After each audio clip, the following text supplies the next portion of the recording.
Loveline is meant for an adult audience. Loveline may contain sexually oriented content. On a good night, listener discretion is advised. What did that guy say? I don't know. That music was ripping, though. The phone number for Loveline is 1-800-LOVE-191. That's 1-800-LOVE-191. And now, here's Loveline with your hosts, Adam Carolla and Dr. Drew. Yes, it is. Phone number 1-800-LOVE-191. Fax number 310-854-4455. I'm Adam Carolla. That is Dr. Drew. Dr. Drew is a board-certified physician and addiction medicine specialist. Not the love doctor, not your buddy, not the family therapist, just a regular old boring doctor. Jeff Ross is our guest tonight. Jeff's a stand-up comedian. Here's the quick story behind Jeff and Jeff's appearance tonight.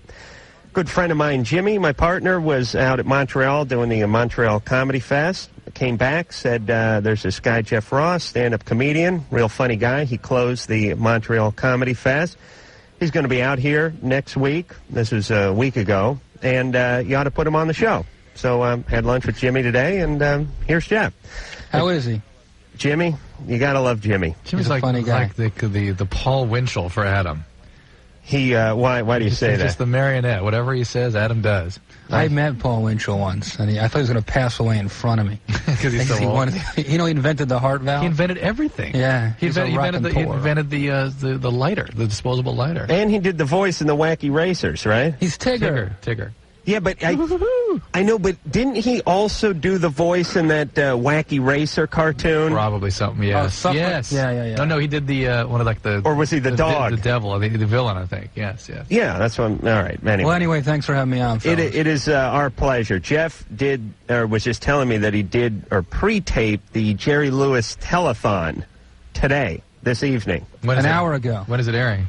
I hope it airs on Labor Day, because that's the Labor Day. Wait a minute, even if they don't actually stay up all night and sit there and do a... Cook-a-doodle-doo! I'll probably be on at 5 in the morning with the rest of the hack comics, you know? I thought they actually they worked all through the night. Well, that was the whole deal. Well, he's got, Jerry might have to, take a schwitz or whatever, and they'll run a tape. Right. And my bubble is totally burst. I thought that was the whole deal, is that these people were giving of themselves and staying up all night. No, you know how they run like a little, during comic relief to do the same thing. I am bummed out. But wait a minute, Drew, they don't try to pretend like they're going all night. They will announce that Jeff is on tape. I imagine. They're not going to try to pretend. No, I shot at the Improv. I see. It was amazing. Jerry gave me huge props after my set. I was pretty choked up. Did he come up now? Was it, did other comedians perform tonight? Yeah. Caroline Ray and a bunch of other people. Our favorite stand-up comedian. Yeah. And she's going to be on Jerry, too? Or did they tape some for Jerry and some not for Jerry? No, all for Jerry. For the kids. All for Jerry and the kids. Caroline. And so after... Had you know, the thing is, they're probably all driving home now listening to this going, this is the guy we just saw. It's like talking about his own show. Had you met Jerry before? No, I met him on stage as he introduced me. I shook his hand, then he went out, sat in the audience. Mm-hmm. And then after I did my set, he gives me a hug, and he stops me. I'm walking out, and he stops me. I'm in the audience, off mic. He's on mic, and he's like, I've been doing this a long time. You know how he gets really like, right. Dean and I. He gets very... He said that the first day in show business when he talked to someone at 14 years old, he started it off with, I've been in this business a long time, kid. Jerry, I'm 40 years older than you are. It's a guy who lost to Mark Twain on Star Search. I mean, Jerry Lewis. So he gives you the props. Huge props. The place, it was like you could feel the tension. It was one of the highlights, I have to say, in all honesty, no bull. I was really moved. That had it's to Jerry be. Lewis. Love him or hate him. I mean, he's a comedy icon. Jeff is in with some of the old school guys, Buddy Hackett, guys like this, even though Jeff's a fairly young guy. And Jeff told me, and this is an interesting project, Jeff's got a few things going on, but one of them, and I just saw this on TV yesterday, is they're going to do a roast at the Friars Club in New York for Drew Carey, and it's going to be the first one that they've ever televised, because they never let cameras in there. Now, the Friars, well, actually, I don't want to tell anyone about the Friars. You tell us about the Friars. How long have they been around? 96 years. Really? When you're a comedian, that's the one thing that's been there for 100 years. Managers come and go, club owners come and go, the clubs come and go, the networks come and go, but the Friars has been there. Was it established for comedians or just for performers? From what I can remember from my initiation, which, by the way, I have a certificate signed by Frank Sinatra, because he was the abbot when I remember 4 years ago. Pretty cool. He had to give Shecky Green a reach around in order to get on. Shecky probably signed it. Frank Sinatra. You got to hold a black light up to it to see I just Shecky's played signature. Shecky in a movie. Really? Yeah. What movie? Bette Midler movie. Isn't she great? Nathan Lane. When I is played Shecky Green. When is that coming out? That's weird that you said that. I just shot it a month ago in Montreal. All right, let's. That's another story. Let's not digress too much, even though it's interesting. I want to know more about the Friars Club, because I'm from North Hollywood. We don't really have a Friars Club out here. I know there's one in L.A., but it's kind of lame. And a lot of people always hear about the Friars Club, but they don't really know what goes on and what it is. George M. Cohan founded it. Mm-hmm. Does that sound right? Yeah, about 95 years ago, something like that. Yeah. Right. And as a show business institution. Like a place where they could hang, play cards, see some 90-year-old guy's nuts. Right, hanging out of his Bermuda shorts. It's one of the few places. This is the average age is deceased. That was the joke. So a couple of years ago, I came in and I get a kick out of the old school. A lot of guys make fun of the old guys. I get a huge kick out of meeting Buddy Hackett and Norm Crosby and Milton Berle. Right. So they bring me in, and I start bringing in my friends for lunch, and they get a kick out of it. Right. Because these guys will hold court. The George Carlins of the world, they don't want to talk to young comedians. Right. I'm 31 years old. He doesn't want to talk to me. And if anything, he's threatened. Right. You know what I mean? These old guys, they have nothing to prove. And they have an endearing way about them, and they love the attention. So I brought in a lot of people. I brought in the guys from Viva Variety. I brought in Janine Garofalo. I brought in Drew Carey. I think the Viva Variety guys are going to be in here coming up soon. I remember Ann was talking to me about that. That's my favorite show. But how do these, I thought Loveline was your favorite show, but how do these roasts work? They pick one person to be roasted each year, but how do they pick that one person? It's not easy to find somebody who's going to take that kind of abuse. Kelsey Grammer did. He flipped his Viper. Right, I remember that. Then he postponed the roast for like 6 weeks till he was healthy. Mm-hmm. This is a guy who roasts himself, Right. But it's not the public roast. It's just no, it's a couple thousand people. There's press. We all get interviewed before, so some of the jokes slip out. It's got to be rough going in for a roast, right out of rehab, too. I mean, he really, attacked his demons head on. No kidding, he got it all over with in 1 month. Poor Kelsey's been in and out of Betty Ford more times than Gerald Ford. And so, what are the roasts that you've done? You've done Kelsey Grammer, Steven Seagal. That seems like a bizarre guy to roast, doesn't it? Yeah, but... Plus, he seems like a guy who might kick your ass if he got out of line. Every joke, I said, is he laughing? Is he laughing? Because you can't really stop and look, Right. Steven Seagal, who were the other couple that you did? I did Mickey Rooney. That was fun because Larry King was the MC, so he's the guy to go after. Mickey Rooney's like boring, but Larry King, there's a good-looking guy. His Hebrew name is Yech. And who was, you got one more, right? I did Danny Aiello, and I did another one. You done 5? I think so. Well, Drew Carey's the one that Comedy Central is going to air. Right. And that Jeff is going to produce, right? I'm like a creative consultant. Yeah, it's like when they shoot a movie about Vietnam, they go get some Green Beret to make sure it's realistic. It's more like talking the guy into doing it. And we just found out on Friday that he came into the club and he agreed that Ben Stiller, this is an exclusive here on Loveline, Ben Stiller will be the host. The roast master, if you will. And will it air that later on that day like or 10 something days like later. that? They got to cut a little bit of the language out. They got to cut out whoever bombs, maybe. Right. South Park has opened up the language a little bit, so you can say a lot of words. You can probably say the S word and. The whole process is so old school and so interesting, and how they select who's going to be roasted and then who's going to be on the panel that does the roasting. And are a lot of guys pissed off? A lot of the older guys that they're letting the cameras into the place? Well, they don't have to do it. They got Buddy Hackett, Red Buttons, Pat Cooper. They've all agreed, and they pay big bucks. It's on TV. And, these guys don't want to be left out. Now that it goes to another level. Right. This is the first one on television. You don't want to do 60 roasts your entire life, and then when it goes into the history books, you're not there. Right. Right, so... Hackett calls me every 3 days. I'm sorry. I'm sorry. I was going to say, you do 59 roasts, and then you miss one, and more people would have seen you doing the one than the 59 you did combined. But tell me about Hackett, and then we'll jump on the phones. He calls me every couple of days with jokes. He's like, I don't really care about Drew Carey, but I got a lot of good jokes about Danny Aiello. That's his thing. He's like... Today he called me up. He left me a message. He goes, hey, Jeff, did you hear what President Clinton said about Monica Lewinsky? He said she has the nicest smile he's ever come across. Is Buddy at... Imagine getting that message. Yeah, that's the one you hit the save button. But is Buddy at 70-something sitting in his palatial estate and writing jokes every day? Buddy is 74. I went over there a couple weeks ago, 1:45 in the afternoon. He's on his 4th tequila. Oh, really? He doesn't have a notepad or anything like that. Bermuda shorts. He commits them to memory. He's just sitting there lounging. Hey, I don't want to get you into trouble, but isn't Rodney Dangerfield kind of a prick? I don't know him. You don't know him? No, he doesn't go to any of that kind of stuff. Oh, really? He doesn't talk to the other comedians. No young chicks there. All right, let's hop on some of these phone calls. Karen. Yeah. You're 28. Yeah. What's going on? I was wondering if it was normal to not be able to have an orgasm after you're having a child. How long after? 3 months. I was going to say 10 minutes. Yeah, 10 minutes would be normal. 3 months would not be normal. No. Wait, did you have any trouble before pregnancy? No, I didn't. And all of a sudden, was the pregnancy traumatic in any way? No, actually, to be honest, after I had the baby, they didn't really cut me or anything. Mm-hmm. It was really all natural. Sort of like Rocky for chicks. You didn't tear? No. Okay. No, I've been with a lot of children. I've always had orgasm.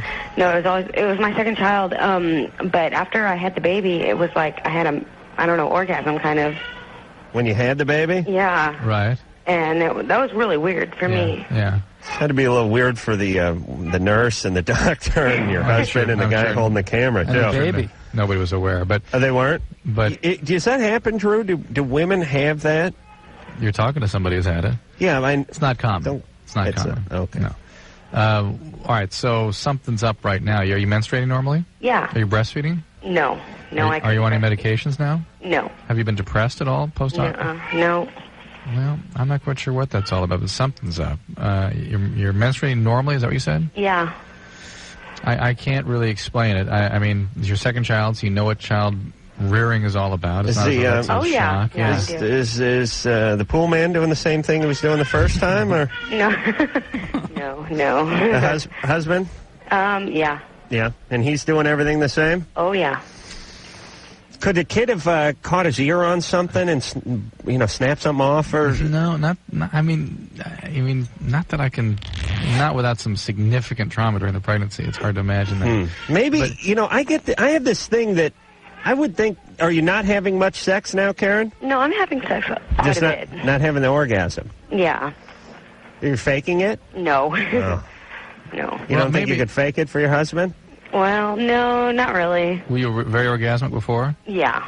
Well, maybe that has just changed. Maybe you need to just sort of figure out what the change has been. Maybe the anatomy shifted a little bit. I mean, it may be just a change and not something that you won't be able to overcome by yourself. I think you should feel very comfortable or free to speak about it with your gynecologist. You get stretched out? You think that's it? Something's changed, maybe. I don't think that was it. Something may have changed, though. I mean, whatever it is, it's making the function different. Well, maybe she's got to have another kid. Like, when Gilligan get hit with the coconut and he loses his memory, but he's got to get hit with another coconut so he can get his memory back? There was a doctor, would you say severe head trauma twice oftentimes brings back some function? Of course. So you'd say, like, when Gary Busey was in here the other week and he hit his head on the curb after the motorcycle accident, go do it if again. Someone had hit him with a frying pan, baseball bat, would it come back to full function? Sure, of course. No, Karen, I don't have a specific explanation. It's a peculiar problem, but please do talk to your doctor about it. Interesting. Well, women are, the vagina's like some kind of origami. It really is. It's very delicate, and it gets out of shape, and it sometimes doesn't come back, and all sorts of things like come and go. You know what I mean? No. Women go through all these phases. They're real horny. They're real frigid. They can have orgasms. They can't have orgasms. They're 19 and they couldn't have an orgasm if a herd of cattle licked them. And then they're 22 and they have one on the way to the gym because the air's on in the car and the jet's blowing up their unitard. You know what I'm saying? Yeah. It's different. As a guy, so how much have you changed since you were 14, Drew, orgasmically? Just this way. Just a slow, steady decline. Right, but it's still basically everything, same principles apply, right? It is different. And again, part of it is that the anatomy obviously is different. It's not as mechanically simple. And the emotional aspects are much more important. Right. All right. Jeff, you all right with the orgasm? I just need lotion. Are you a lotion guy? Why is that with women? Why are they so much more emotional? It's how they're put together. I mean, their brains are different. Their anatomy is different. The hormones they're in the influence of are different. And as a result of that, the whole experience of their sexuality is very much tied up into the feelings of intimacy, the attachments to other people, and the emotional state they're in when they're aroused. Andrew. Yeah. It's about receptivity very often, not about projecting at or towards. I'd like to see some data on how many males have masturbated the day of a funeral. How about at a funeral? Well, it's got to be a little bit lower, probably into the 65 to 70 percentile. But that's the point. The point is I think if a woman lost a loved one, she probably wouldn't masturbate for at least 2 weeks. The day my dad died. Did your dad? I had to deliver the eulogy the next day. I was 19.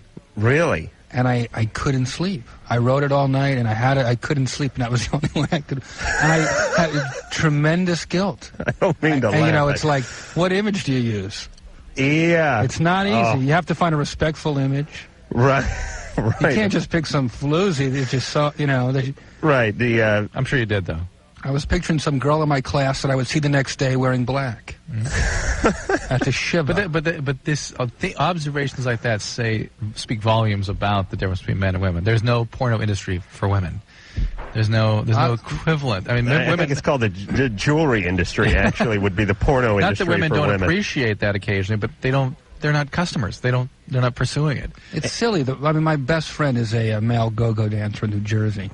And the way women go to see him dance is so different than the way guys go to strip clubs. Yes. Right. Women go to see a guy dance like a guy goes to a movie, in the sense that you go to a movie, but you don't charge the screen, and you don't think you're going to bang Tom Hanks on the way out.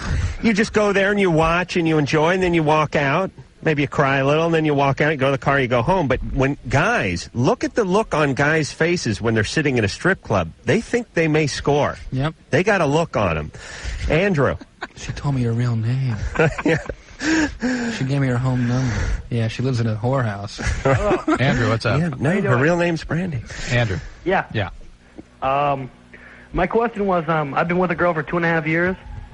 Yeah. And we have a 14-month-old son. Mm-hmm. And we've been engaged now for about 4 months, and everything was going swell for a couple weeks, and now she's kind of iffy on the situation as far as marriage goes. How long have you been engaged? We've only been engaged for about 4 or 5 months, but I mean we haven't set a date yet, a place. How old is she? She's 18. I'm 20.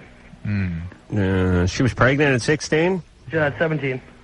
Delightful. Uh-huh. And where'd you meet her? In Florida, actually. We're in Arizona now, but we moved out here.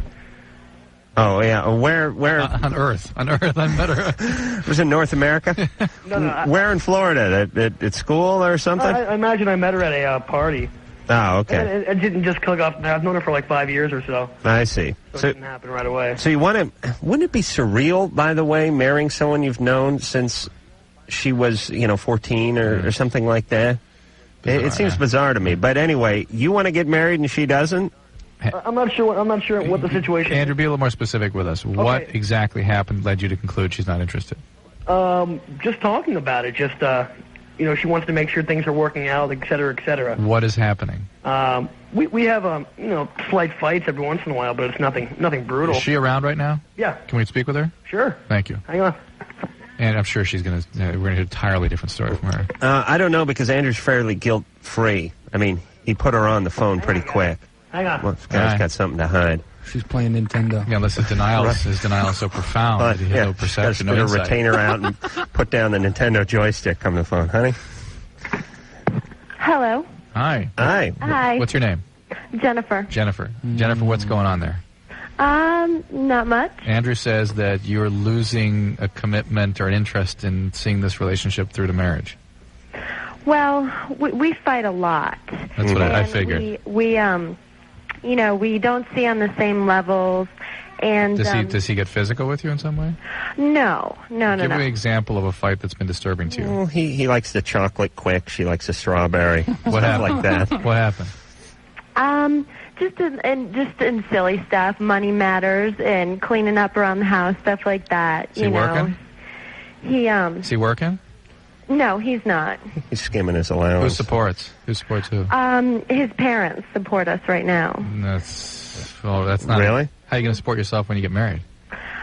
See, that's what I'm trying to look at. Yeah. We need to get our stuff together. First of all, none of this was really planned. Not that I'd ever take it back. I love my son. Yeah. But I just don't think that having a child is a good reason to get married. I don't want to run into everything so fast. I'm still so young. This is Drew's favorite topic, yeah.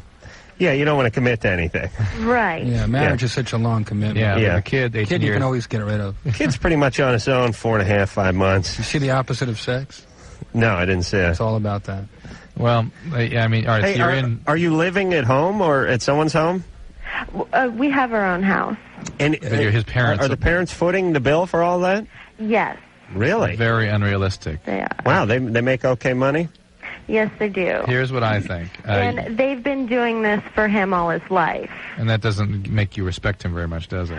Well, it's not that. It's just that it's hard for him to, do things for himself now because he's so used to his parents always doing it for him. They just It's crippled like him. Keiko the whale. Yeah. They should really, is that the name of that whale from Free Willy? Yeah. They want to take this whale and they want to bring him back to his natural habitat, but he's been spoon-fed for the last 20 years, and they think he's just going to go out there and start humping a seal, and he's not going to know what to do. He's going to eat a piece of kelp and choke.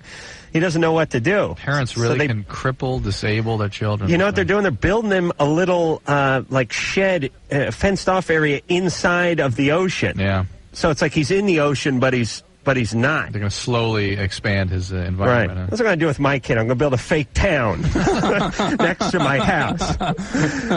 Go down and see if you can get a job at the mock Taco Bell there. It's just a plywood facade. I'll staff the place with hookers. And they're going to have a little gang violence, but they'll just use blanks. It'll be like going to Universal Studios. Be a nice transition. Yeah, some old cowboy up on top of the general store. Life world. All right, but listen, Andrew, and I didn't get Jennifer. Right. Here's what I think you should do. I think, Jennifer, you two have a child together. On behalf of that child, you ought to try to make a life together. And it sounds like both of you have a, particularly Jennifer's got a pretty good head on her shoulders. I mean, but so be able to see that there's some handicap there with him being so dependent on the parents and willing to give that up to try to establish some independence and a real life for each other. See if you can get him on board with that. I mean, it's going to be painful for him. He also sounds like a pretty good guy, but he's going to have to go out and establish who he is in the workforce, in the world. Right. And if he can't do that, I agree with you. That's not a great foundation for a relationship or a family. It's got to suck when your kids know you have money, and then you set that precedent of giving them money. How could he you can ever never cut them off? And how could he ever get to the point where he's able to support himself the way they could? Right. And there may be looming ahead some great fund or something. Well, he knows is they're there. sitting around waiting for you to kick off. But I agree with you. I mean, Jennifer's insight into this situation is pretty keen. But try to make it worth on behalf of that child. Two parents are critically important to the kid. They really are. If I make any money at all, these are all hypotheticals, and I have kids, on the kid's 16th birthday, I'm going to start in with the cocaine. And I'm just going to get a massive habit going. And then get some tattoos and piercings. $1,500 a day or whatever. Whatever money I have, I'm just going to go right through it. I have 3 bar mitzvahs. That's what my parents did. That was like a business. Yeah, that's. Did you have your bar mitzvah at 13? And my dad was a kosher caterer. I had the bar mitzvah. All right, listen. We got to go. We got to go to break. But I love the as a Gentile. You know how women have penis envy? I have bar mitzvah envy as my bar as mitzvah a was Gentile. in Madison Square Garden. I'll tell you, we got to go to break. But when we come back, I got to get into this bar mitzvah because I want to kick my dad in the nuts for not being Jewish. We'll be back. Hi, this is Rodney Dangerfield. I'll tell you, the guys here at Loveline are the greatest. They're the best in the whole world. Now, will you please untie me? Jeff Ross. Comic Jeff Ross is here. He's going to be on this and actually producing or creatively consulting the new Drew Carey roast that's going to be coming out on Comedy Central. Second week October. You can also find him on the Jerry Lewis telethon. What credit that he did tonight. And actually, it's a off-Broadway one-man show he's putting together, too. So a hot up-and-comer, as they say. And he's like this with Buddy. So, Drew? Yeah. You ready to rock on here? I once asked Buddy for advice. Can I say something? Sure. I go, Buddy, I'm doing this. I was doing the Tonight Show. Any advice, anything, you want to tell me? He's like, yeah, I'll tell you something. You know who hates farts the most? Midgets. They live at ass height. and he just walked away. He was drunk. Probably. Josh? Hey, this is Josh. Hey, you're 21. What's going on? Hey, I just wanted to first give a shout-out to you guys. I love your show. Thanks. And I wanted to talk to you about that wonderful Arizona morning show you did yesterday. Yeah, Drew and I, it seems like 3 days ago because we did it at 6 in the morning yesterday, but we did one of these satellite tours. Yep. And, Jeff, I'm sure you may have done things that have been related. We finished the show pretty late. I go to bed pretty late. I went to bed about 2:30 or 3. I got up at 6, and Drew and I went to this little satellite studio, and you just sit there in front of a camera with an earpiece on, and you talk to 25 different morning shows. They have it all scheduled out, and you do about 3 minutes per show. Same jokes, same bits, same topics. Right. That's us. Yeah, that was... We don't really have enough effort to repeat. We're not really involved enough to repeat ourselves. We bore ourselves too much. We repeat. Plus, we hate each other so much that I swear to God, if Drew started in on repeating himself, I'd probably stop him and say, not that tired old crap. Yeah, exactly. I'm homosexual. Okay, Drew, please, hold on. So anyway, I don't remember any of the ones we did except for Arizona, which went horribly. Oh, yeah. Because the anchor woman was evil. She is evil. And I can attest to that. She was cutting me off, and she kept saying, "We're doing a family show. This is a family show." So, did you see it, Josh? Yeah, I did, actually, and I didn't know it was going to be on. I was just kind of getting ready for work, and I flipped the station, and there you were. And I was surprised, and then I was shocked, sadly. Was it painful? It was very painful, although you did get a good line in, Adam. She kept repeating, "It's a family show, it's a family show." Mm-hmm. And you said, "How come everything's a family show? Isn't there a show for perverts?" And I believe you answered, "Oh, yeah, that's our show." That was a good line. Because I was so tired and so punchy. The trouble began when she said, "Give us your strangest call, but keep in mind it is a family show. It's definitely a family show." And I said, "Okay, so I won't talk about the time the guy was having sex with his dog." And the dog. And she just went nuts. It's a family show. And then she was trying to drown me out the whole time.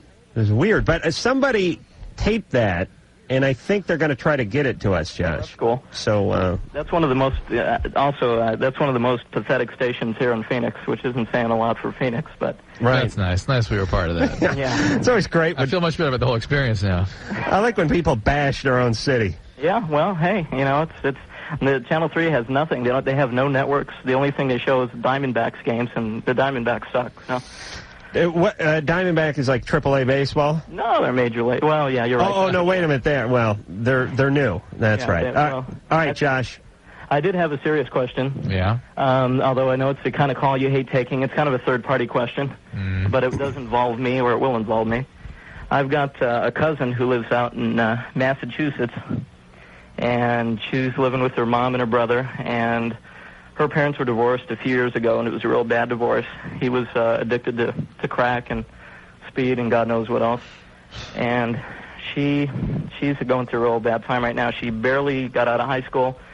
I think she just graduated, and she's having a lot of problems with her mom. And then she's called the police on her and tried to get her mom arrested, and I don't know what to do. And her mom's thinking about sending her out here with me. I live with my parents. Mm-hmm. How old is she again? What's that? How old is she? She's 18. I understand she's calling the police on the mom? Yeah. Why? Well, I don't know. I think she has been on I think she has been on Ritalin and... Well, she's on speed. That's what people on speed do. They become convinced that the family members are trying to do something to them. They get acutely paranoid. And the speed addicts call the police to rescue them from their grandma. And the cocaine addicts are the ones convinced that the police are always trying to come to get them. If they see a policeman, they're convinced it's for them. In fact, they start hallucinating. The uniformed officers are outside their house. And the marijuana addicts start dialing and then forget who they were calling, put the phone down, and finish watching TV. But Josh, she's 18. She's 18 years old, right? She is. Well, I mean, and that's the thing too. Is she can't hold a job. She has no money. So no 18-year-old can hold a job. Well, that's true. They're sending her to stay with you? What's that? They're sending her to stay with you? Yeah, well, that's what her mom is thinking. You and your parents, or just you? Yeah, me and my parents. You and your parents. Mm-hmm. That's not really an issue. I mean, I've seen her quite a few times. She lives on the other side of the country, obviously. So she good looking? Too much. Oh boy, she good looking? Seriously, well, she's my cousin. I know, but seriously. This isn't South Carolina, but... I'm telling you, if you take two people the right age and you put them under the same roof for long enough, something's going to go on. Actually, truthfully, she is. Okay, that's Except trouble. on Gilligan's Island. Nothing happened there. Yeah, Not I'll once. tell you, there would have been raping before the ship left the port. I'll tell you, if I got on that ship, and you know those guys, all they do is drink beer. I mean, forget, you know. Look at Alan Hale. Look at Skipper. Hour and a half into the 3-hour tour, you know, Alan Hale would have turned that skipper hat backwards and dropped his pants. And I just did my first cruise, thinking I was going to get some action. You know? Oh, you did nothing. You did stand up on the cruise? Yeah, or? you know, like a big fancy show, Right. big bucks. I'm thinking I'm going to get some action, all these hot chicks. Nothing. $16 a minute to call home. Oh, really? Phone sex cost me $8. There's no single woman on the ship. Well, I guess it depends which one you go on, because they have like the old codger lines and they have like the young single ones. Yeah, I didn't get the young. The young single ones probably don't pay. Right, because they're so busy humping, they don't care who they, you know, they got Geechee Guy up there performing. They don't care. They're in their room humping. You think that's funny, but Geechee was performing on my ship. That in the world's worst karaoke night. Let me explain how the world's worst karaoke night goes. Man and woman, there's these couples, and they perform. Sometimes they're in bands, or they just do stuff, and they get booked on these ships. And you'd write down the song you wanted to do, it's Sinatra, My Way. And then they'd get on the mic, and they'd go, would Adam Carolla come down here? Adam Carolla, you wanted to do My Way, Adam? And you put your drink down, get up, walk down there. You get up to the stage, and they'd go, we don't have any Sinatra. And then you turn around and walk back and sit down. And after about 15 of those, I thought to myself, why do you call out the person's name? I mean, just because you're pulling the name out of the hat, don't you want to research and see if you actually have it on file? They didn't have like Elvis or Sinatra. Wow. It was. I once walked in one of those karaoke bars, and I almost got thrown out. I was wasted, and it was a girl on stage in arm braces. And I know that's not funny, especially since I just did a telethon tonight. But she was singing "Let's Get Physical." And, you know, I was hemorrhaging. I just couldn't even get to my table. Yeah, I did a Gary Puckett song and almost got thrown out. Go quick one. Janet. Hi. Hey, you're 30. Hi. What's going on? This is actually a two-part question, and it's more of a medical question geared towards Dr. Drew. Go. Okay. I have hyperthyroidism. Yeah. And I am going to get the RAI treatment. Great. And I wanted to know if, you know, because I've been taking the anti-thyroid drugs for about a year now, and my body's been, you've had, you know, those drugs throughout your system. Yeah. And I wanted to know if it's going to be too much to go on the pill right after having the treatment done. Are you on Tapazole, or what do you want? I'm on PTU. PTU. What is this hyperthyroidism? Hyperthyroidism is probably Graves' disease. Yes, I have Graves' disease. It's the immune system attacks your thyroid gland, causes it to dump out thyroid hormone in extra physiologic doses. Sort of like turning the accelerator up on your entire system. Mm-hmm. And it's the whole syndrome associated. Does it make you skinny or fat? Skinny, typically. Do you have the eye disease, too? No, I do not. You're lucked out there. Look, the radioactive iodine is the definitive treatment. It will shrink the thyroid down. It might even make you hypothyroid, ultimately. Right. The only thing the birth control pill really is going to do is increase the protein that the thyroid binds to, or the thyroid binding globulin. It should not change the circulating free thyroid hormone, which is what your body responds to. So I don't see any reason why you shouldn't be able to be put on it at any point. However, I would talk to the people who are treating you. I don't know of any reason not to, but maybe the radiation therapist knows something I don't. You know, the beauty about Drew and our callers and our guests is, so Drew can just go through that spiel, and then I'll go, okay, Janet, thanks, we're going to take a break. And then we go to break, the mics turn off, and then our guest, who is in a band, will be sitting there, and they'll look at Drew, and they'll go, so, what are you, some kind of family counselor? He'll go, no, I'm a medical doctor. It's amazing. And they'll go, oh, I can't believe how good you are. Yeah, he's not reading from some atlas. I used to always think that he had a book and he was having help, and a guy like he had like a Jackie the Joke Man doctor kind of guy. It was like passing him sheets of paper. He's just standing here looking at a phone. Right. Giving out stuff that would cost hundreds and hundreds of dollars worth of insurance and medical fees. The great thing is when he tells them what medication they're on, because they can't pronounce it. And he'll rattle off 5 of them for whatever affliction they may have. Did you have another question, Janet? Oh, it was just... I have something on my back. Can you look at it? I'll look at it, sure. Thanks. What is it? It's much easier. You see what some people want me to do when they get here. Adam will tell you off the air. Yeah, just see when you did the Tyra Banks the first time around. Janet. I'm sorry. She's not the other question was, I noticed that my sex drive, as well as I've gained a lot of cellulite in the last year. Are you on a beta blocker, a atenolol, something like that? Propranolol, yes. Yeah, that will drop your sex drive. It will drop? Your sex drive. Oh, okay. And make you depressed. I noticed it increased. What? It seems to have increased. Oh, that's strange. That's It can increase. It doesn't all make sense to me, but propranolol usually will block your sex drive. Okay, well, what about the cellulite? Can PTU cause you to retain water? Yes. Yes. Yes. So, will this? Am I? And so can the so-called the Enderol, the propranolol. Oh. So get the radioactive iodine treatment. Ask him about the pill. I don't see any problem with that. This will all settle down once you're definitively treated. Okay. You believe in reincarnation, Janet? No. Okay, good. That's it. Why? I was just saying she should kill herself. No. Oh man. I'm sorry. Holy I've smokes. never given that advice before. Poor girl. You know, I'm just kidding. Any other medical problems? Because Graves can be associated with other diseases too. Anything else going on? No, that's about it. All right, get it taken care of. All right. Thank you. Hey, Janet. Drew. Yeah. How do you get rid of that cellulite? You rub it with a loofah until it falls off? No. It's just there. I love it. Work it out. Is it turning you on? A little bit. It's like there's one more. Every now and then you'll see the Tonight Show. You'll see an actress like crossing her legs. Right. You see that little. It's not so bad. No, if it's on someone who's good looking, it sort of makes them flawed, which then makes them sort of accessible, which means you might be able to have them. She might have some low self-esteem once you get her naked. I think if you're really focused on the cellulite on your first date, you could knock her down low enough to have sex with you. Like Jennifer Lopez, you're going to tell me naked that ass isn't jiggling? Come on. No, see, I think it's just the opposite with her, because I think of cellulite as like a balloon with a logo on it or something, and it's like, when it loses some air or fills up. Jennifer Lopez's ass has black guys must go insane when she goes to the mall. She has an ass that just sticks out. You could put a tray on it. I mean, Drew, you don't know what we're talking about, do you? Jeff, describe what Drew's doing. He's standing against the wall with a phone whispering. He's talking to the hospital. There's a wives' tale out there that black males have larger penises.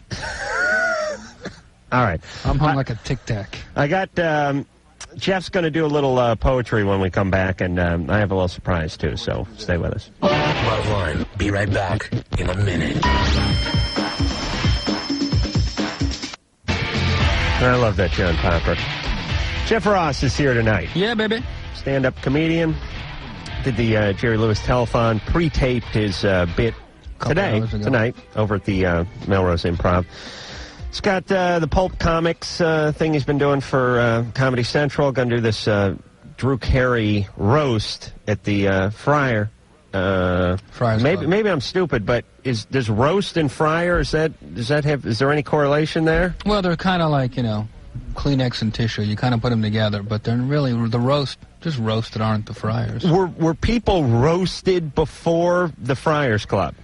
They were eaten by lions. But is 100 years old. But is the name Friar a turn on the or a neither of us can express ourselves. I know exactly what you're asking. I think is it a play on the word roast? Do they use the word roast because it's at the Friars? No.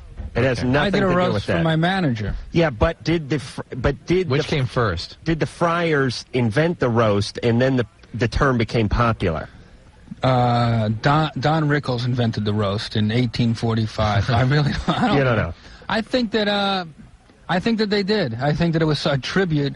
Sometimes the Friars Club does tributes. I did one for John Travolta and Kelly Preston at the Waldorf at night. That wasn't a roast, but there's a lot of that kind of. And Friar is spelled F-R-I-A-R. F-R-I-A-R. It's not Friar like F-R-Y. No, it's Friar like Friar Tuck. Right.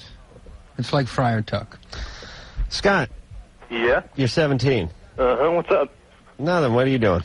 Nothing. I just want to say that all you guys there, you all kick ass majorly. Well, thanks. Especially Jeffrey Ross. Thanks, brother. I love your poetry. Oh, man. Can you do me a favor? Yeah. Can you do Gangster Bitch Girlfriend? Oh, my God. There's words and I don't know if I can say. Oh, really? Well, hold on. What kind of music do you need? Yeah, I can probably say it. Yeah, put some love music. Yeah, you have like a... You have any... Sappy? Mike? Yeah, Mike's... Too sappy? Yeah, that's beautiful. Can we dim the lights? We could, but we're not going to do it. Just say that you did. Oh, yeah. Okay, we dim the lights. Yeah, we were too... We're so used to being exactly... We're so used to not lying. We got to start lying on radio. From the bottom of my heart, a love poem. Why I love my gangster bitch girlfriend. I got down on one knee. I took her hand in mine. I looked her in the eyes and said, I want you to be my love, my wife, my mate for life. She said, nigga, please, and stabbed me in the face with a box cutter I gave her on Valentine's Day. That's why I love my gangster bitch girlfriend. I gotta hold the tears back. Scott, you had some other questions tonight? It's got to do with weed. Yeah, okay, here's the thing. I remember Drew saying, I don't know, maybe 2-3 weeks ago, that when kids are spanked when they're younger, that they grow up to be sort of antisocial. Yeah. You said that? I said that. Okay, because I remember being spanked when I was younger, and I've turned out pretty antisocial. It's hard to trust authority figures when you've been so badly violated, and the very physical violation.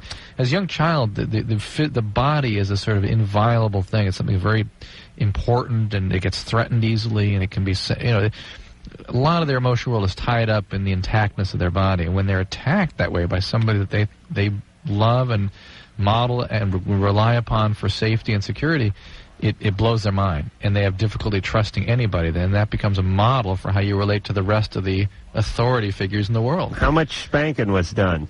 I really don't remember. I remember every time my dad would do something like that, he'd take off his belt and threaten me. And, that's not spanking. That's beating. And taking off the belt but what the study I quoted, I believe, and I've been quoting a lot lately, is that there's a very well done study that showed that if you spank kids at all, for 2 weeks, you see a quantifiable increase in antisocial behavior, lying, truancy, unwilling to follow directions. So, even a single spanking episode will result transiently in some problems. And if this is an intractable problem, the parents are doing this all the time, you end up with somebody with an antisocial personality. Did your dad spank you? No.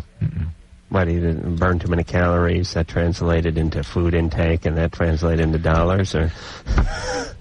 Drew's dad's a little cheap, My sister spanked me. I'm a pussy. Your dad called out his henchman, which was your sister. Did your dad ever? My dad hated that. My mom would pull my hair, and my dad hated that. It made him more mad. My dad would take me in the other room when we were in trouble and hit the table and say, "Yes, yell." I had that happen. He'd hit the table and say, "Just yell, so mom thinks that I spanked you." Really? He had a little thing. There's not something anybody would think, mom would think, but it was just... My dad used to bring my mom into the bedroom and tell her to yell, so we thought they were humping. That's nice. It's a little twist. Quaint. I'm a black belt in Taekwondo, and I was the second youngest black belt in the country at 10 and a half, and my mom lashed out at me one time to slap me, and I broke her finger with a block. Really? I was a tough kid, man. Really? Yeah, I broke her finger. I broke her thumb. Taekwondo is the jumping one, right? No. That's like all hands. Hands. Yeah. Hands and feet. I do the martial art that involves mace. I can't remember what that's called. I think it's called a shoot and go or something.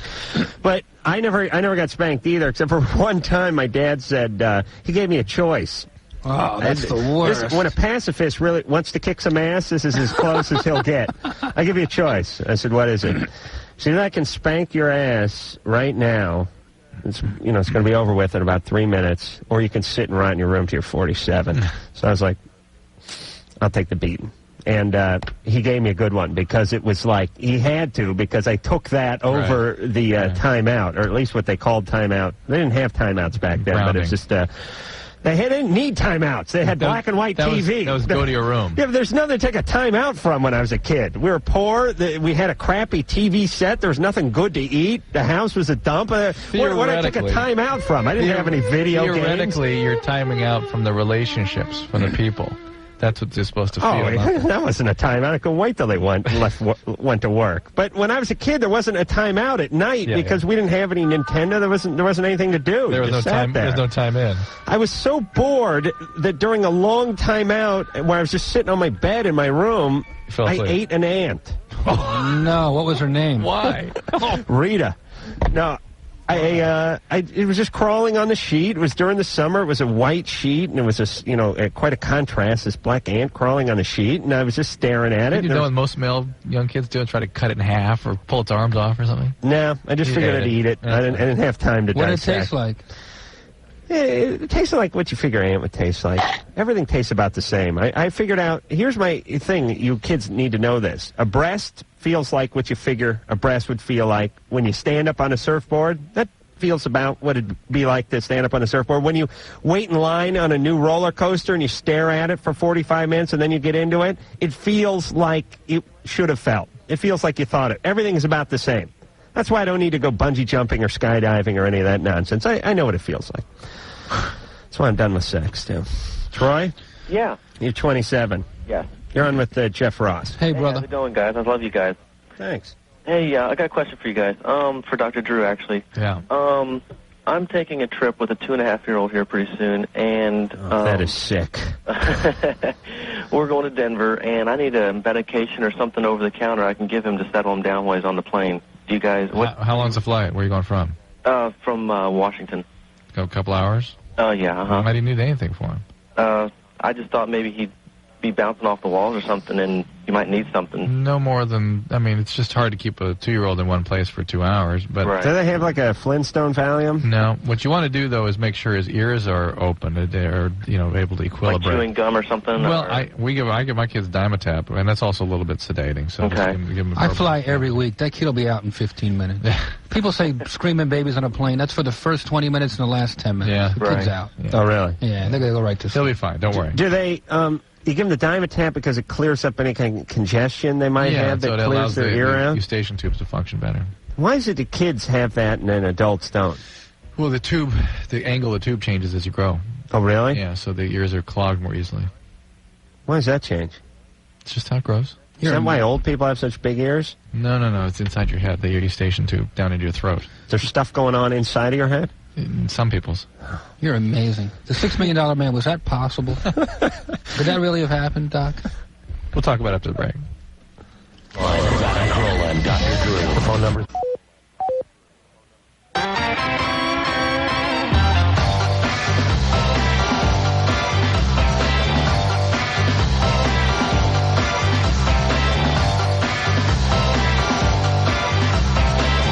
No, I didn't know that. Oh, that's a good one. Hold on a second. What? Comedian Jeff Ross is here. We got to take a 10-second top of the hour station identification thing, and we'll be right back for more Loveline in Scan 10. This is Loveline on Radio Station 92.1 KFMA, Green Valley, Tucson.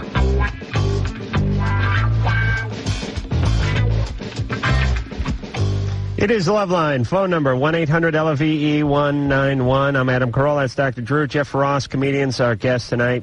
It's therapeutic for me, man. I'm coming out of a 2.5-year relationship. Really? Yeah, with a girl from Beverly Hills. Is there a joke coming up? Nope. Just telling you. He was telling me, no, you really... We were talking about it. Oh, really? When did it end? January. Still trying to get her back. Oh, really? Yeah. Oh. She's probably listening to it. It's just torture. It's just nothing worse. There's no worse feeling than that.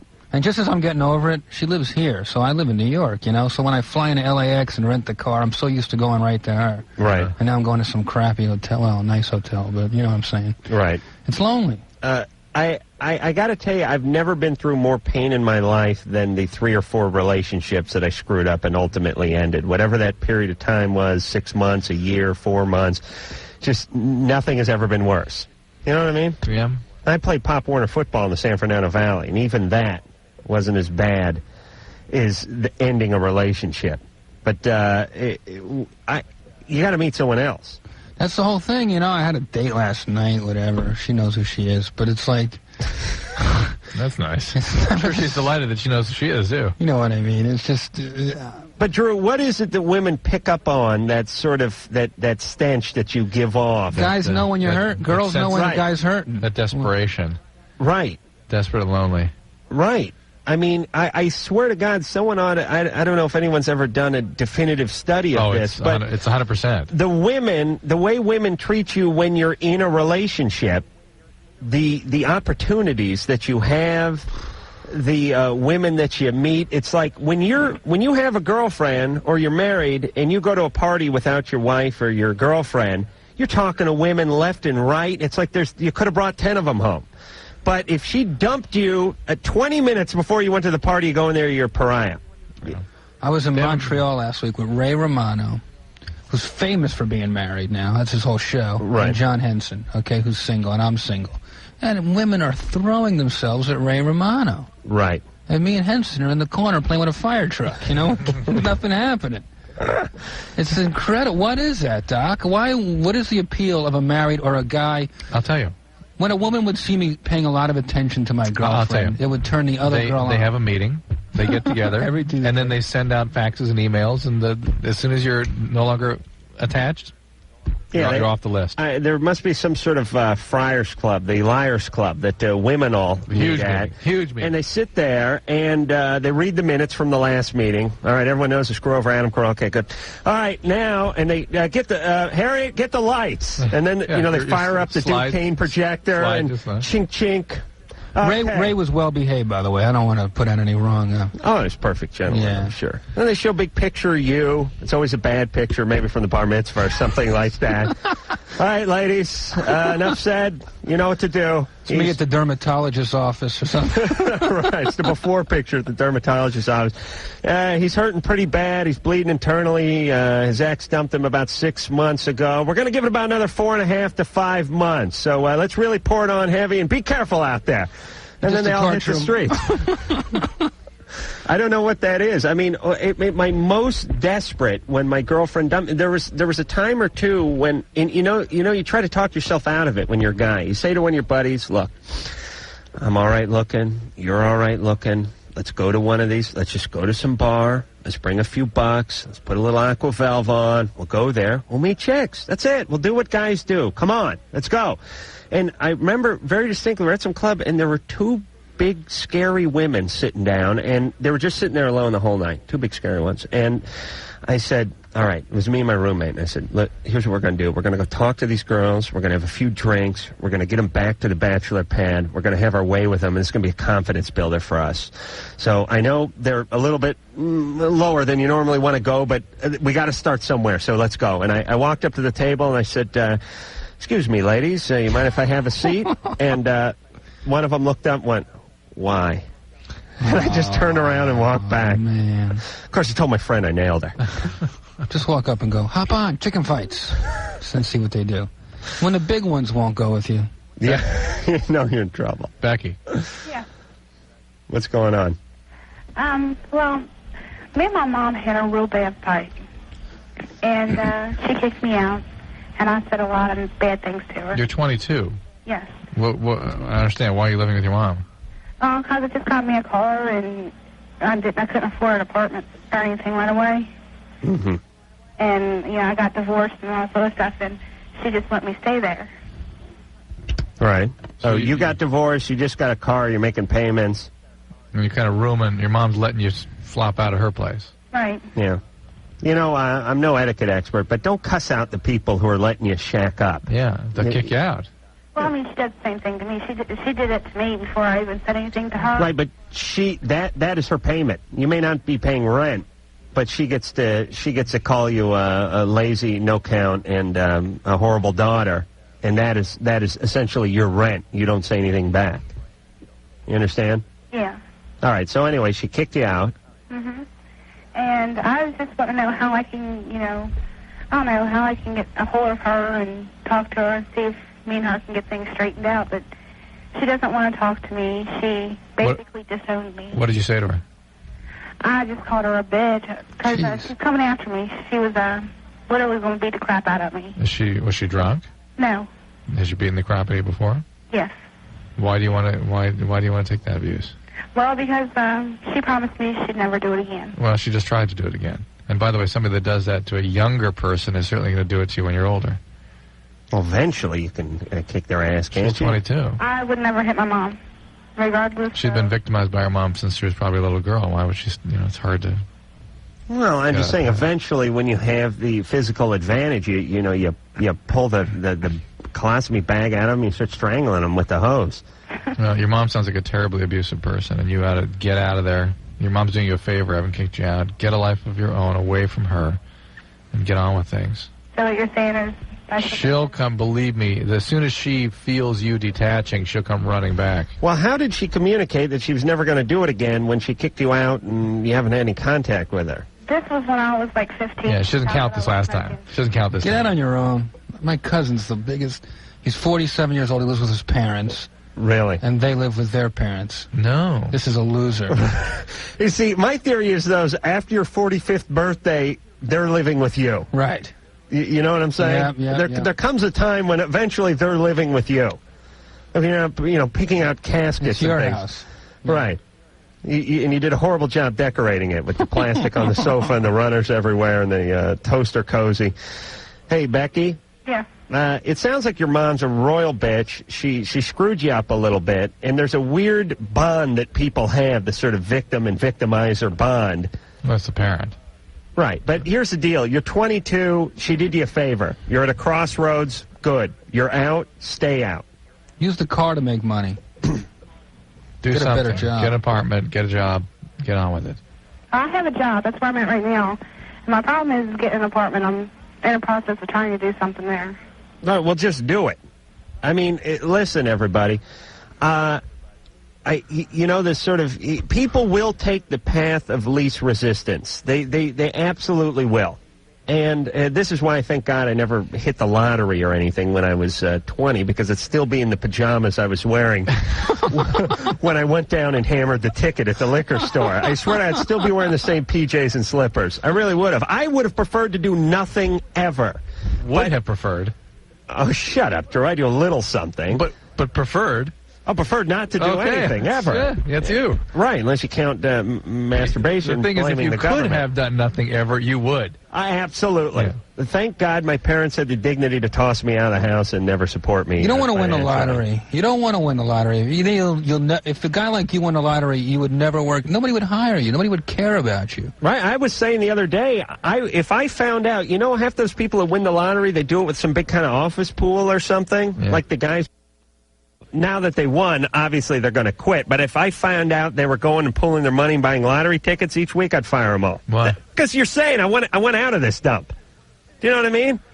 Mm-hmm. It's like your wife going to Chippendales and cruising every night. Did you see those people? Did you see the 13 people? How much can they spend on tattoos and leather vests? How many swastikas can you tattoo on your hand? Let me tell you, I saw him and her. She looked like Deborah Winger from some, like urban cowboy, but worse. And I got to tell you, the first mill is going into dental work. That was my thought when I saw these two. They were like brother and sister, probably. It's always great, too, when someone gives you, you just found out that you won $15 million, and the interviewer says, what do you want? What are you going to get? And they go, well, the kid wants a big wheel and some Nintendo. And I'm thinking, okay, there's $85. Now, you're still at $15 million and something. Still got $14,900,000. Then they're always broke 4 years later. Oh, yeah. I'd like to see that documentary. Yeah. That'd be a great... somebody out there should do that piece. These guys are good. Did you see these guys, Drew, on No. were they white trash? Oh, my God. It was like if they were doing a movie where they required white biker trash, the producer would have told them to tone it down. You know what it is? It's the Beverly Hillbillies. That's what they were. Right. They stepped on a rainbow. But it'll be interesting to see how people like that craft their life when they have money, because they tend to blame what they do in their culture and stuff that they don't have money. Right. They'll retain it when they still have money. It'll be interesting. Imagine the crazy biker $15 million sex they had that night. Oh. They just won $15 million, his and hers $15 million checks. Oh. Could you imagine? Oh, that is just... drinking whiskey and... Oh, they're still probably buying the generic stuff. John, let's not get crazy, honey. John? The Outrigger's $4 cheaper. Come on, $15 million doesn't go as far as it did a couple of years ago. John, what's going on? Okay. When I was 12... Drew, I'm finishing your water. I can't take it anymore. It winked at me. Go ahead. When I was 12, I contracted scrotal cellulitis. Which is basically a soft tissue infection. Like, if you get a splinter in your hand, you start getting infection around that. Right. That's basically cellulitis. For some reason, it was a very rapid growth. And the skin, the tissue down there is sort of, it's easy for things to spread around there. And in fact, I've even seen a flesh-eating bacteria from that area. Oh, you gotta laugh and cry at the same time. You mean you saw the flesh-eating bacteria begin on the scrotum? Start right next to it and just eat right across that area. Ow. Yeah. Did you see that? Yeah, we had to unglove the whole area. Let me tell you what ungloving is. That's where they peel you like a banana. They got to cut all that skin off and peel it off. Yeah. And then do what with it? Get rid of it? Yeah, they're like a burn patient then. The guy's nuts were eating. Well, the whole area got involved. But listen, how'd you get this? Sort of the Pac-Man effect, if you picture it. Of course, there was no. How'd you get this? How'd you get this? We assume it's from Lake Havasu. The So doctor you said, didn't get a wound or anything in that area? I didn't see anything. Wow. And it ended up swelling to about the size of half a grapefruit. And it was as painful as you can imagine. But my real question was, I haven't experienced any growth down there since then, really. The penis? Yeah. Was it both testicles were swollen? Yes. Both. Maybe it's just your testicles are so big that your penis looks small in comparison. Wait a minute. Did you see a urologist? I went to various doctors. I don't remember if I saw a urologist, but I did have an ultrasound. Yeah, and what'd that show? It showed everything normal. It was just way too big.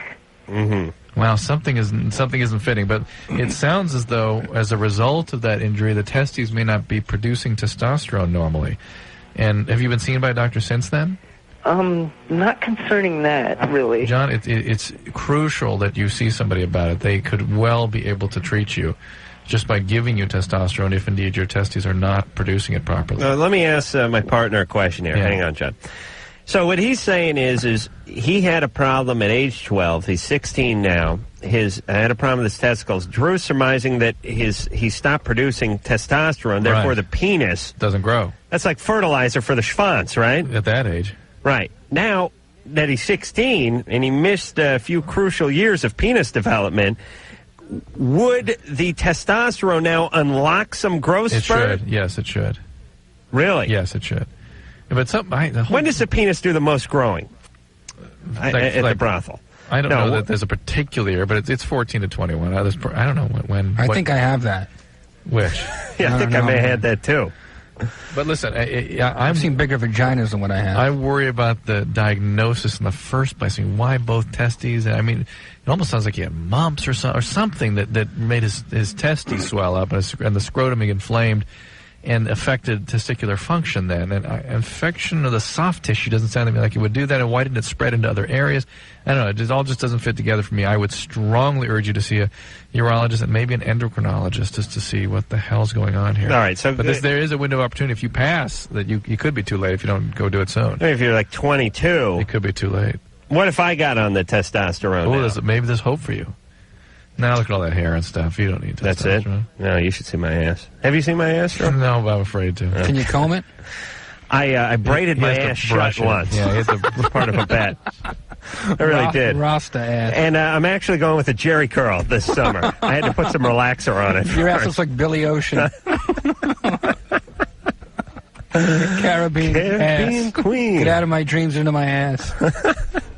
Kelly, Yeah. you're 20. Yeah. You're on with Jeff Ross. Hi. Hey, baby. Are you wasted? Am I what? What's going on? Giggling. No, I'm not wasted. Nothing. I'm just sitting home. Well, the reason I'm calling is because I always hear all these poor girls that call in about the having too large of breasts, and they're always wondering about the breast reduction. And you hear Adam discourage them, and Yeah, and I don't feel like you guys give them a very positive thing. And I mean, I was the same scenario, 5'2", like 36, like practically triple D, double D, but like busting out of it. Slow down. You know, and I had the operation when I was 17, and so it's been about 3.5 years. And I mean, it was the best thing I ever did. And I just want to, stay out. But it's the worst that could happen. But listen, Kelly, let's give some more information to the young women that are considering this. Hold on. Wait a minute. You say you're getting a reduction. I heard you're getting a reduction. All right, Kelly. Oh, we mostly are discouraging, like, why not? When does this guy loosen up? Gentlemen. Well, thank you. Mike, shut my mic off. You. Oh, that is such a horrible precedent. Kelly, we're mostly talking to 14-year-olds or 15-year-olds who, A, are miserable with the way they're being treated as they try to deal with their body image as they change. Well, and a lot of the people we talk to are 45, 50 pounds overweight. I understand, but that girl last night wasn't. I mean, she said, said that she'd lost all that weight, and she still felt completely out of proportion. Hang on a second, but so typically though they're young. We're asking them just to get first to get used to their body image and recognize what pigs men are, and that's just unfortunate. and make a few movies before you. Number two, they're too young to be having this thing anyway, and it's amazing you got to talk somebody into it at 17. I mean, I was completely done grown. I mean, I hadn't grown since I was okay. How much did you weigh? About 115, 120, depending. I fluctuate a lot. All right, let me just try this. My mom had it done, but she had 2 kids, back problems. I mean, that's a reason to do it. Well, that's what you tell the, if you have health insurance, you go into the doctor and you tell them you have, neck and back and you can't breathe. But let's talk about a couple things that do concern young women who are contemplating. Wait a minute. I just want to check a couple of numbers just for 1 second. 5'2"? 115? Yeah, about 115. 115. The double, triple D? Yeah. I was giant. Oh. They took a before picture, right? Yes. Where's that? I believe it's in my file. Oh, it is? Can we download that? You want a copy? I see me and Jeff tonight with the flashlight in the mouth and like the ski cap on. They were terrible. Wait a minute. Those are insurance forms. Break the next one. Jeff's got like a stiletto and he's jimming the metal file. It was I saw Shoshana the other night. Oh. You just, they tell you stand and face the plant. Oh. It's really terrible because they don't take your face at all. It's, no, that's the good part. That's why it's not a crime. But let's get to some of the issues. So that's at 17. But they don't give you that picture to take with you. No, they don't. But I know. You have to lobby Congress. If the girls are but Kelly. by the time the surgery comes around. All right, Kelly. Here's what they worry about. That's Kelly with any change in nipple sensitivity. No, actually, at the very beginning, I couldn't feel the nipples at all. But within about 6 months, I had all of my feeling back. Okay, great. Number 2, any problem with the scar? The scars are great. 3 years later, they're looking marvelous. The only ones that are even visible at all, really, are the ones directly underneath the breasts. They're very light pink. And the ones on her boyfriend. Was it a painful procedure? It really wasn't very painful. It really wasn't. All right. I mean, it was not comfortable, but it wasn't what I would describe as physical pain. All right. That's the kind of stuff they're also worried about. So you've helped by just sharing with them your experience. What are you down to? What'd they bring you down to? I'm down to a C. Down to a C cup. Boy. And, my fiancé has no problem with it at all. Well, he didn't know you before. Yeah. He didn't, did he? No, he didn't. All right. He'd kill himself if he knew you before. He knew me just after, like fresh out of the bandages. So, he saw it through the worst of the scarring and, I love you. The worst, you just tell the guy that you were into rough sex at an early age or something. The scars aren't that bad. All right. Here's your mission. You got to get those before pictures for me.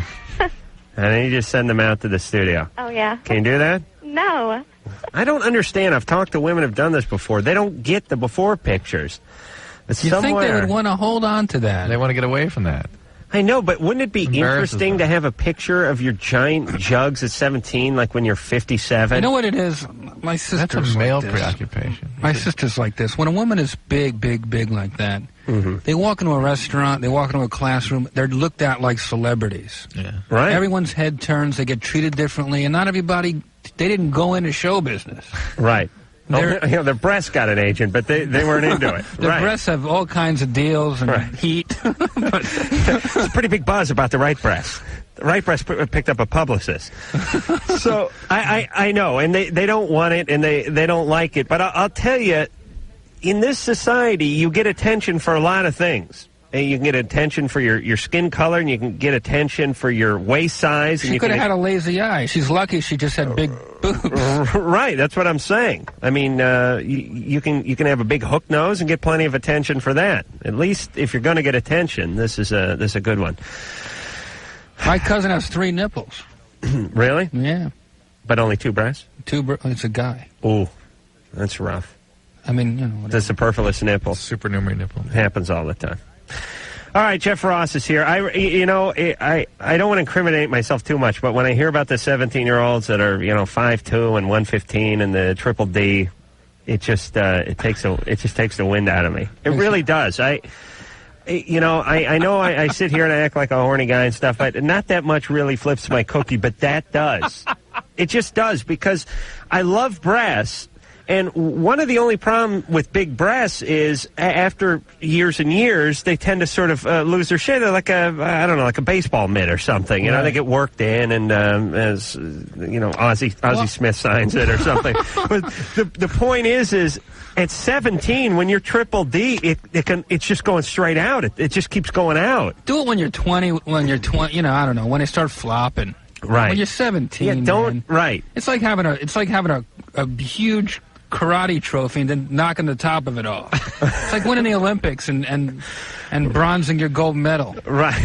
Right. Let them stand and be proud, and when you get older and your back starts to hurt, then you can... Right. At least get on some sort of... enter some sort of amateur night at a strip club or something. Do something before you desecrate yourself that way. All right, we'll be back. I feel so liquidy. Really? Why? You're listening to Loveline with Adam Carolla and Dr. Drew. Loveline will be right back.